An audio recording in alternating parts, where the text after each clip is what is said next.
نحمده ونصلي على رسوله الكريم اما بعد. ایزانو میگا ډیر خلق داسې وینو چې پریشانو کې د روزګار په مسله کې نښتي چې زموږ څه روزګار نشته، رزق تنګي ده او د دې دپاره څه وظیفه او څه عمل پکار دی چې هغه موږ وکړو، موږ ته الله تعالی ښکلی روزګار راکړي. او یا داسې کسان چې هغوی بهر ملکونو کې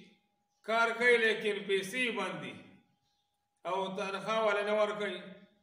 نو دا دوه وظیفې دي ځانو دا ډېرې زیاتې مجربې او ډېرې تیزې دي، او چې په یقین سره دا دوه وظیفې کې الله تعالی زر تر زره به الله تعالی ښکلی کار درکړي چې څنګه ته غواړې الله به درله ښکلی روزګار د حلال مال درکړي. نو دې وظایفو هغه یقین سره کول پکار دي، الله تعالی به زر درله ښکلی روزګار هغه درکړي چې څنګه ته غواړې که پخې نوکري غواړې او که دغه شانتې ته هغه چې دی بل ملک ته ځې او د هلته روزګار غواړې. هغه دوه وظیفې دا دي، یو د هغې نه دا ده چې لا حول ولا قوة الا بالله، دا 313 پیرې ده، اول اخر کې 11 پرې درود شریف دی.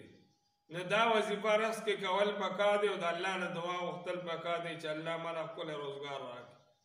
او دویمه وظیفه دا ده چې حسبنا الله ونعم الوکیل، دا به 500 پیرې وای، خو د دې په سلم ځل باندې چې دی نعم المولا و نعم النصير به ورسره وای. نو دا د روزګار دپاره وای، نو دا د روزګار دپاره وظیفه ده.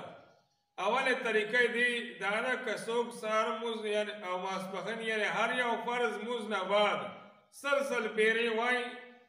نو دا به ډېره بهتره وي. 5 مونځونه دي او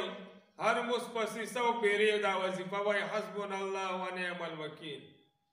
نو دا به ډېره بهتره وي هر مونځ پسې. بیا به زر تر زر الله کار والا ورکړي، او که نه دته وخت نه میلاویږي نو بیا او یا مونځونه یې په ټایم نه دي، نو بیا دی چې څه وخت فارغ شي 2 رکعته نفل دې وکړي، دا وظیفه دې وکړي. مثلا ماخوستن دی اوزګار یې مونځ یې وکړو نفل دې وکړي، او بیا دې دا وظیفه وکړي حسبنا الله ونعم الوکیل په یقین سره،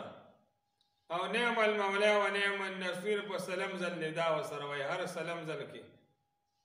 او اول اخر کې دې 11 پرې ورسره درود شریف وایي. نو الله تعالی بهترین او ښکلی روزګار دله ورکړي.